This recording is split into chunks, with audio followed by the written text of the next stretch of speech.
ক্লাসে আমরা দেখছিলাম যে সিম্পল গ্যাস টারবাইনের এফিসিয়েন্সি ইনক্রিজ করার জন্য যে মেথডস গুলো ইউজ করা হয় সেই মেথডস গুলো দেখছিলাম। সো আমাদের নেক্সট টপিক হলো কম্বাইন্ড সাইকেল পাওয়ার প্ল্যান্ট। এবং নরমালি হলো combined cycle power plant different রকম হইতে পারে। এর মধ্যে মোস্ট কমন কম্বাইন্ড সাইকেল পাওয়ার প্ল্যান্ট যেটা পাওয়ার প্ল্যান্টের ক্ষেত্রে ইউজ করা হয় সেটা হলো গ্যাস পাওয়ার প্ল্যান্টের সাথে নরমালি হলো স্টিম পাওয়ার প্ল্যান্টের কম্বিনেশন, ঠিক আছে? অথবা গ্যাসের সাথে অ্যাকচুয়ালি হিটের থার্মোকাপল প্রসেসেও অনেক জায়গায় মানে এটা হলো শীত প্রধান দেশে নরমালি ইউজ করা হয় থার্মোকাপল প্রসেসেও, সেখানে কোজেনারেশন হিসেবে পাওয়ার জেনারেশন করা হয়।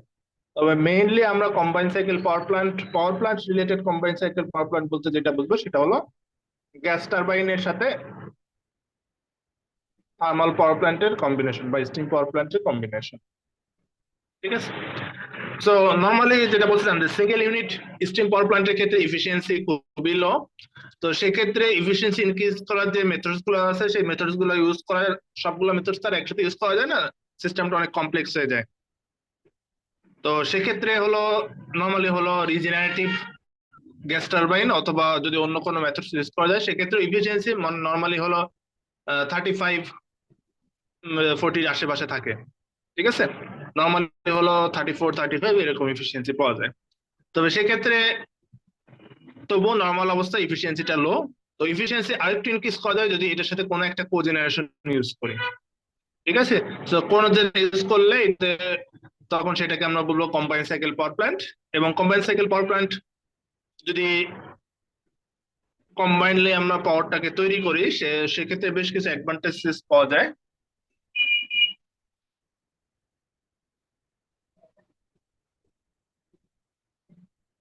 তো ফার্স্ট অ্যাডভান্টেজেসটা হলো এফিসিয়েন্সি, একদম মেইন টার্গেট হলো এফিসিয়েন্সি। কম্বাইন্ড সাইকেল পাওয়ার প্ল্যান্টের ক্ষেত্রে ইমপ্রুভ এফিসিয়েন্সি নরমালি হলো সেটা 50-র আশেপাশে এফিসিয়েন্সিটা ইনক্রিজ করা যায়। কিছু কিছু ক্ষেত্রে সেটা 60 পর্যন্ত ইনক্রিজ করা যায়। আর র্যাপিড শাটডাউনের ক্ষেত্রে এটা বেশ উপকারী। আর যেহেতু আমরা হিটের একটা পোর্শনটাকে ইউজ করতেছি তার মানে এখানে আমার কুলিং ওয়াটারটাও কম লাগবে, কুলিং সিস্টেমটাও কম দরকার হবে। আর যেটা বুঝলাম যে পাওয়ার টু ওয়েট রেশিও, যে স্মল মানে পাওয়ার হিসেবে মানে ওয়েটের হিসাব করলে যে এখন হলো কি আগে নরমালি যদি ইফিসিয়েন্সি কম থাকে তো সেখানে পাওয়ার টু ওয়েট রেশিও অনেক হাই হয়, তার মানে sorry power to weight ratio অনেক কি লো হয়, সেক্ষেত্রে মানে অনেক বেশি ওয়েট দিয়ে আমার অল্প পরিমাণে পাওয়ার জেনারেশন হয়। এক্ষেত্রে যেহেতু কম্বাইন্ড সাইকেল ইউজ করতেছি এফিসিয়েন্সি বেশি পাওয়া যাবে, বেশি পাওয়ার জেনারেশন হবে, এটা পাওয়ার ওয়েট রেশিওটা হাই হবে, ঠিক আছে? আর তোমরা ওই এরিয়ার কথা চিন্তা করতে পারো, দেন হলো ক্যাপিটাল কস্টের কথা চিন্তা করতে পারো। কারণ হলো কো জেনারেশন যদি না করতাম সিঙ্গেল আলাদা ইউনিট পাওয়ার জেনারেশন করতে গেলে তো সেক্ষেত্রে আমার কস্ট অনেক বেশি দরকার হতো, ঠিক আছে? তো সিম্পল গ্যাস টারবাইনের ক্ষেত্রে বা যে কোনো একটা লিকুইড ফুয়েল যদি আমরা চিন্তা করি তাহলে কিছুক্ষণ আগে যেটা করছিলাম যে আমরা কি করব, যে কোনো ফুয়েল বা এয়ারটাকে আমরা কম্প্রেস করব, দেন সেটাকে কনভার্সন করব, দেন হলো সেটাকে টারবাইনে এসে ফেলবো। আর টারবাইনের সাথে কানেক্টেড থাকবে হলো আমার অল্টারনেটর দিয়ে আমার আউটপুট পাবো। তাহলে যে কোনো ফুয়েল নরমালি এটা এয়ার হয়, এয়ারটাকে কম্প্রেস করার পর এটাকে কম্বাসন করার পর এটাকে দ্বারা গ্যাস টারবাইনটাকে রান করবো, গ্যাস টারবাইনের সাথে কম্বাইন থাকবে হলো আমার অল্টারনেটর, তাহলে অল্টারনেটর থেকে আউটপুট পাবো। আর এই যে গ্যাসটা বাইরে বের হয়েছে গ্যাসটা বাইরে বের হয়ে যাবে। এখন এই গ্যাসটাকে যদি আমরা কোজেনারেশন করতে পারি দেন কোজেনারেশন না করলে সেটা হবে সিম্পল সাইকেল, যদি এটা রিজেনারেটিভ ইউজ করা যায় তবুও সেটা সিম্পল সাইকেল। আর এটা কোজেনারেশন মিন্স হলো এই যে এক্সস্ট গ্যাসটা বাইরে বের হয়েছে এই গ্যাসটাকে কোনোভাবে সেকেন্ড প্রসেসে ইউজ করবো।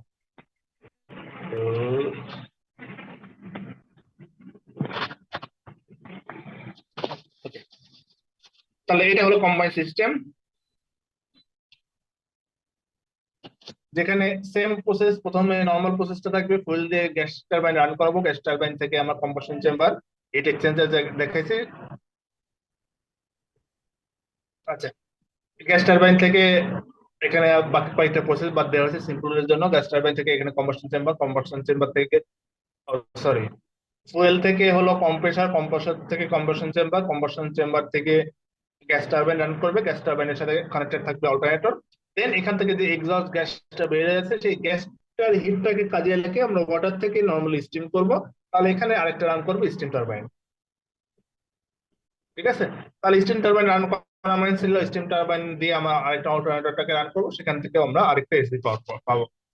ঠিক আছে, এখন তাহলে এটা হলো কোজেনারেশনটা মিনস হলো নর্মাল হলো গ্যাস টারবাইনের সাথে স্টিম পাওয়ার প্ল্যান্টের কম্বিনেশন।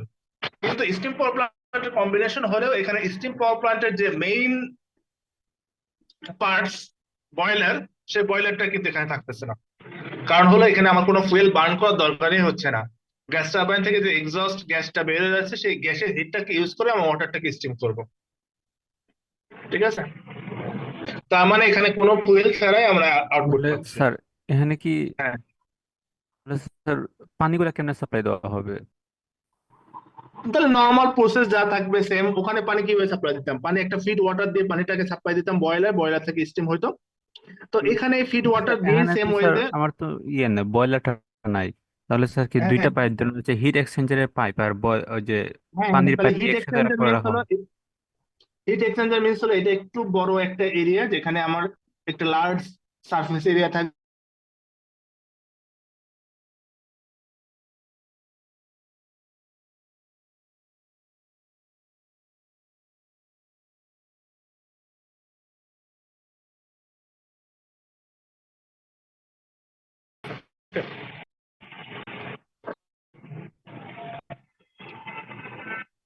এখন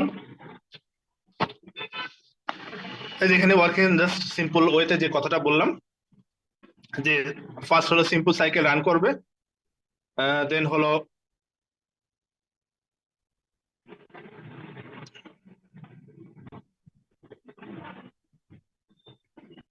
এই হিটটা হলো সেকেন্ড সাইকেল, তার মানে হলো স্টিম সাইকেলকে দেবে, দেন স্টিম সাইকেলের যে প্রসেস সেই প্রসেসটা রান করবে। ওকে, এখন এখানে কয়েকটা বিষয় যখন আমরা স্টিম টারবাইন টাকে রান করাবো স্টিম টারবাইনের ক্ষেত্রে, এখন যেহেতু দুইটা টারবাইন নর্মালি হলো যে কোনো একটা ফুয়েলটাকে বার্ন করলে হিউজ পরিমাণ ডিফারেন্ট পার্টিকেল তৈরি হয়। যে পার্টিকেল গুলা অ্যাকচুয়ালি বিশেষ করে হলো আমার টারবাইনের ক্ষেত্রে খুবই একটা ব্যাড ইম্প্যাক্ট তৈরি করে।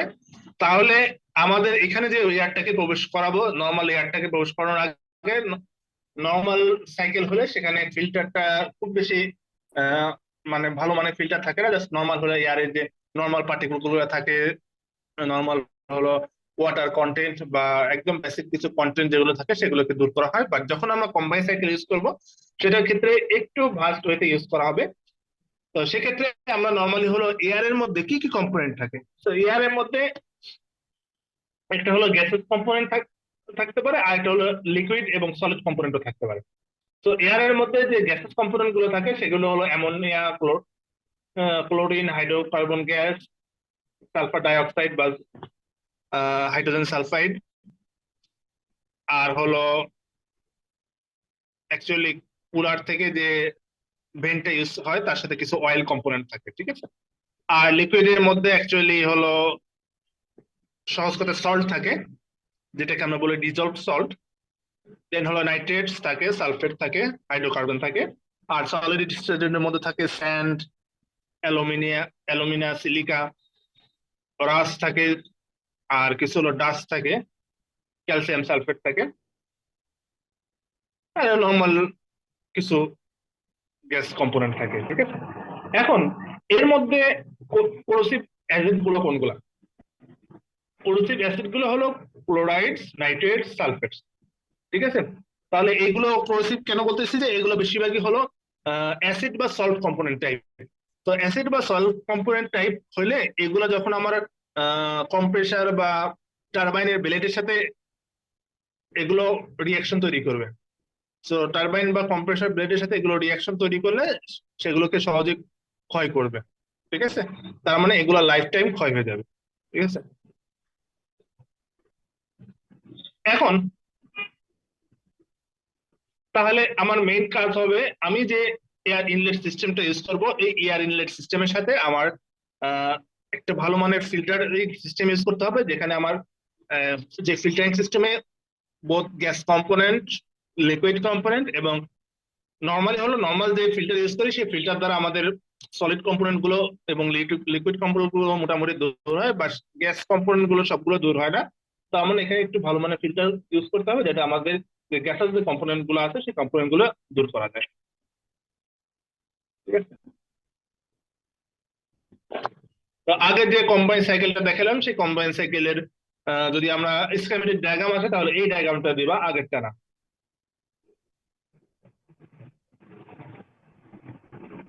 ঠিক আছে, তাহলে ফার্স্ট কাজ কি হবে?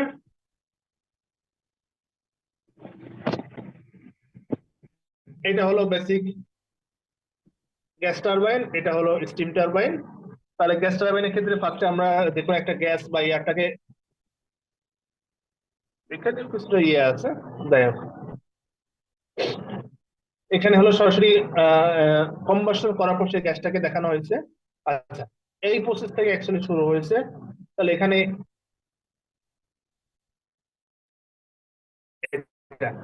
ফার্স্টে হলো এয়ারটা প্রবেশ করে এটাকে এক্সপ্রেস করবে, কম্বাস করার পর এখানে একটা কম্বাসন চেম্বার অ্যাড করে দিও।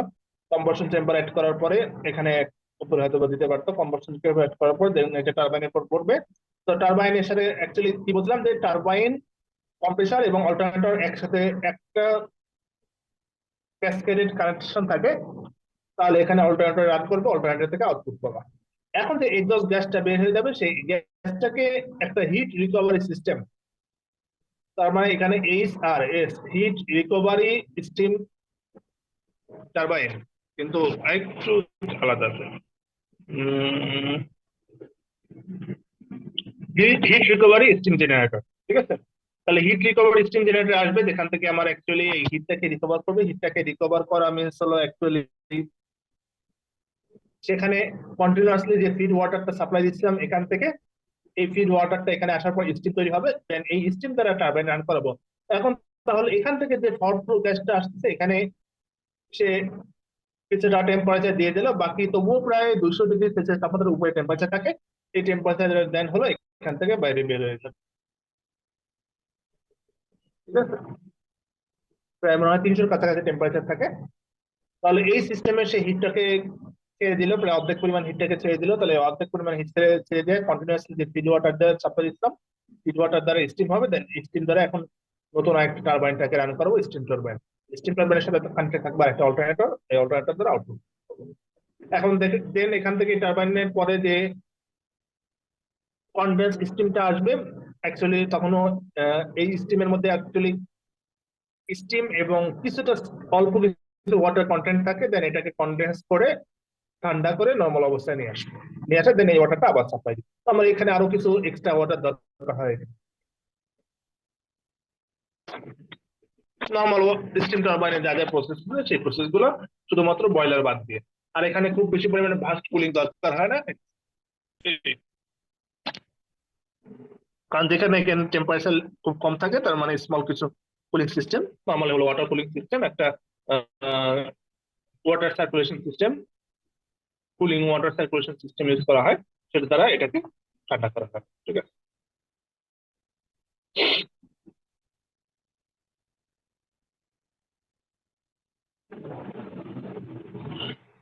এখন বাকি যা আছে পয়েন্ট গুলো খুব বেশি ইম্পর্টেন্ট না, নিজেরা সামান্য কিছু দেখে নিও। এখন এটা দিয়ে কিছু ম্যাথমেটিক্যাল প্রবলেম আছে, ম্যাথমেটিক্যাল প্রবলেম গুলো সলভ করতে হবে। তাহলে ম্যাথমেটিক্যাল প্রবলেম গুলোর মধ্যে থাকবে হলো যে কোনো একটা সাইকেলের ক্ষেত্রে, যেহেতু টোটালটা একটা কমপ্লিট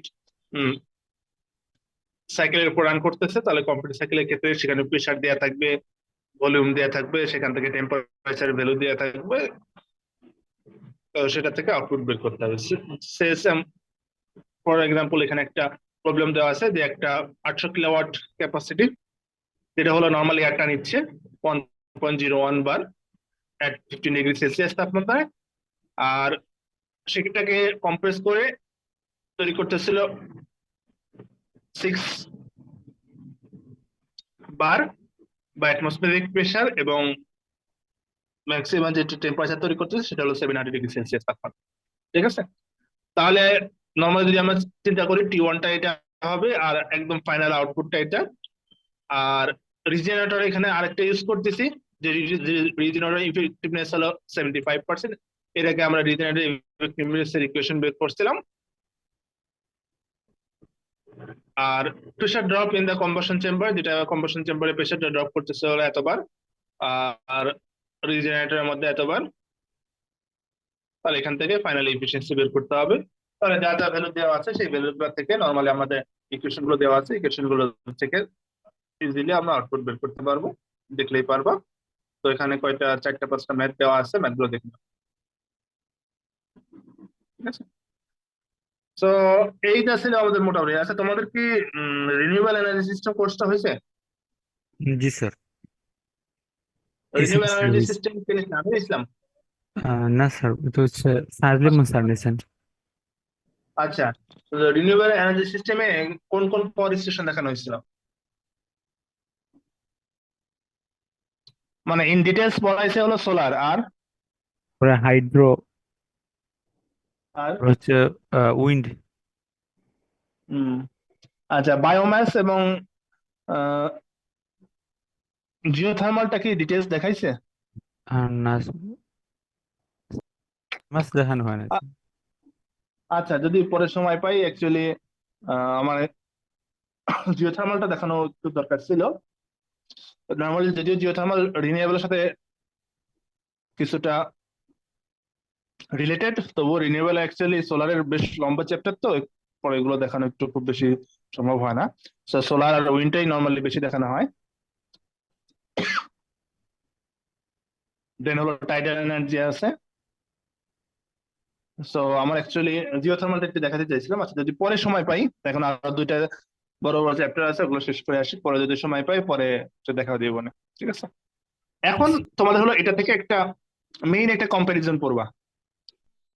তার মানে বেসিক যে পাওয়ার প্ল্যান্ট গুলা, steam power plant, hydro electric, diesel, nuclear আর হলো গ্যাস পাওয়ার প্ল্যান্ট।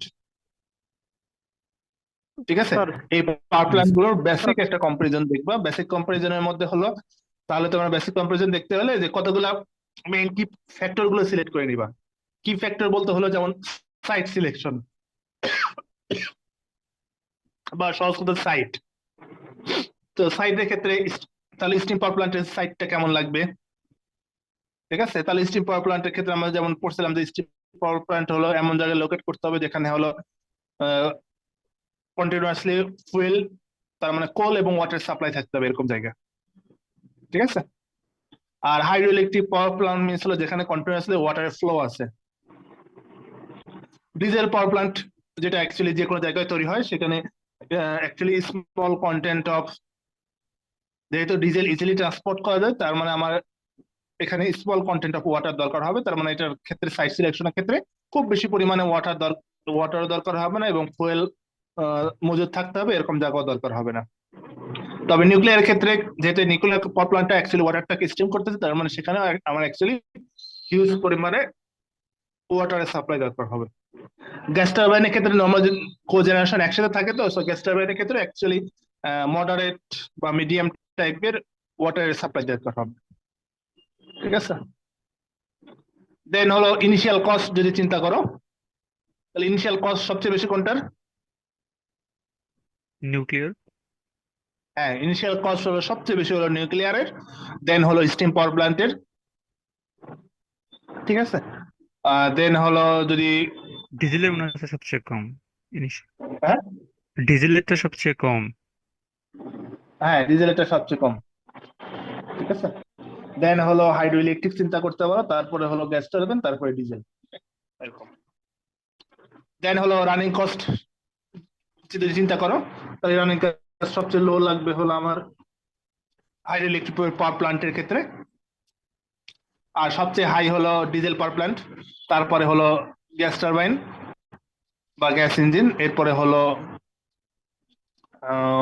স্টিম, তারপরে হলো নিউক্লিয়ার, এরকম আর।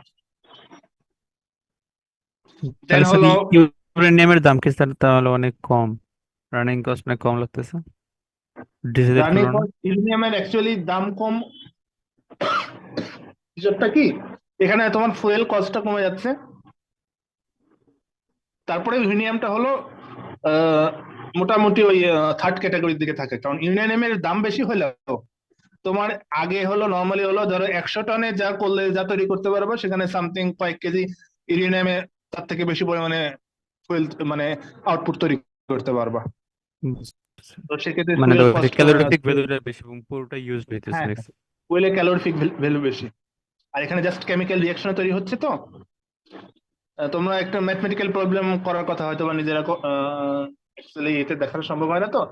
সেখানে একটা ক্যালকুলেশনে দেখবা যে কয়েক টনের বিপরীতে জাস্ট মাত্র কয়েক গ্রাম ইউরেনিয়াম ইউজ করলেই সেম পরিমাণ তুমি আউটপুট তৈরি করতে পারবা। তো সেক্ষেত্রে ফুয়েল কস্ট কমে যাচ্ছে, লেবার কস্ট কমে যাচ্ছে, ট্রান্সপোর্টেশন কস্ট কমে যাচ্ছে। এটা জন্য স্টোরেজ সিস্টেমের ক্ষেত্রে এটা কমে যাচ্ছে। তো এই সব কিছু চিন্তা করলে রানিং কস্টটা অ্যাকচুয়ালি কমে যায় আর কি। তবুও ইউরেনিয়াম এর কস্টের কারণে সেখানে এই ভ্যালুটা মোটামুটি থার্ড ফোর্থ এর দিকে থাকে আর কি, মাঝামাঝির দিকে।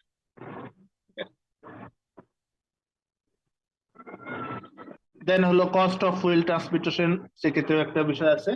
ফুয়েল কস্ট একদমই দরকার হয় না সেক্ষেত্রে হলো হাইড্রো ইলেকট্রিকের ক্ষেত্রে। দেন হলো এটার ক্লিনিংলেস বা সিম্পলিসিটি, তার মানে হলো পলিউশনের কথা যদি চিন্তা করো, ঠিক আছে। তারপরে হলো যদি আহ, এটার হলো ফুয়েল সিস্টেম চিন্তা করো, এরকম বেসিক কিছু মেইন পয়েন্ট গুলো সিলেক্ট করবা। ইফিসিয়েন্সি, দেন হলো স্টার্টিং মেকানিজম, মেইনটেনেন্স কস্ট কতটুকু দরকার হবে, স্ট্যান্ড বাই লসেস আছে কিনা, ট্রান্সপোর্টেশন এবং ডিস্ট্রিবিউশন লস কেমন বা কস্ট কেমন, এই সব কিছু, স্পেস কতটুকু দরকার, মোটামুটি 10-12টা পয়েন্ট আছে। এটা বেসিক গিয়ে দেখে নিতে হবে, ঠিক আছে।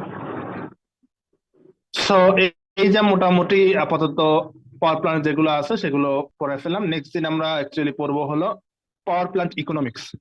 ইকোনমিক্স মানে মিনস হলো পাওয়ার প্ল্যান্টের পার ইউনিট জেনারেশনের ক্ষেত্রে কিরকম কস্ট পড়ে সেটা ক্যালকুলেশন করবো, ঠিক আছে।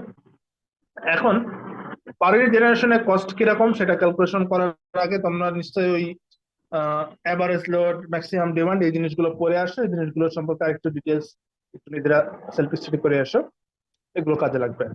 টাইপস অফ লোড, কি কি লোড আমরা ইউজ করি সেগুলোর উপর ডিপেন্ড করে যে আমার জেনারেটিং কস্টটা কেমন হবে, ঠিক আছে।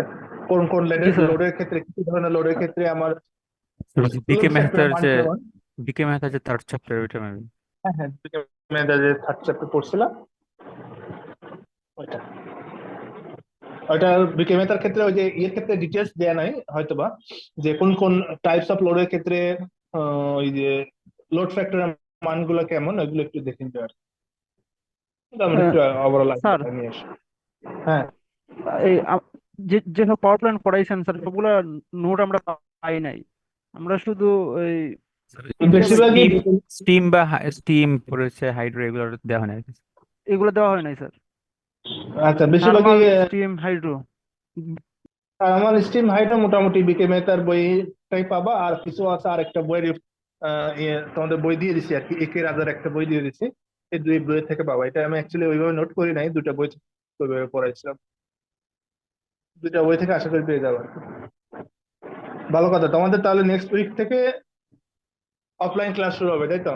জি স্যার, এখনো পর্যন্ত এতটুকু জানিয়েছেন নেক্সট উইক থেকে। আচ্ছা, এখনো একটাও ক্লাস টেস্ট দাও নাই? দিয়ে দিব স্যার। ওকে, ফাইনালে তোমাদের ফাইনাল কোন মাসে কোনো ইয়েটা হয়েছে? না স্যার, এখনো দেন নাই যে ফাইনাল কবে শুরু হতে পারে। ঠিক আছে, জি স্যার। আসসালামু আলাইকুম। নেক্সট দিন আমরা স্যার ইকোনমিক্স কোন অফ বই পাওয়ার। বলছিলেন যেন? একটা বইয়ের রেফারেন্স আমি দিয়ে দিচ্ছি তোমার, অপুর কাছে দিয়ে দিচ্ছি। আর বিকে মেহতার বই, দুটো দেখলে হয়ে যাবে। জি স্যার। আর ম্যাথমেটিক্যাল প্রবলেম হলো যা আছে ওই বিকে মেহতার বইগুলো দেখলেই হবে, অন্যান্য এগুলো না দেখলেও চলবে, ঠিক আছে।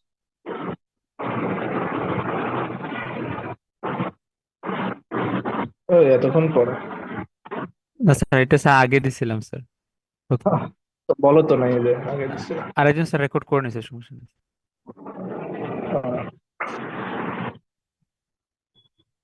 ওকে, ঠিক আছে, তাহলে ভালো থাকো।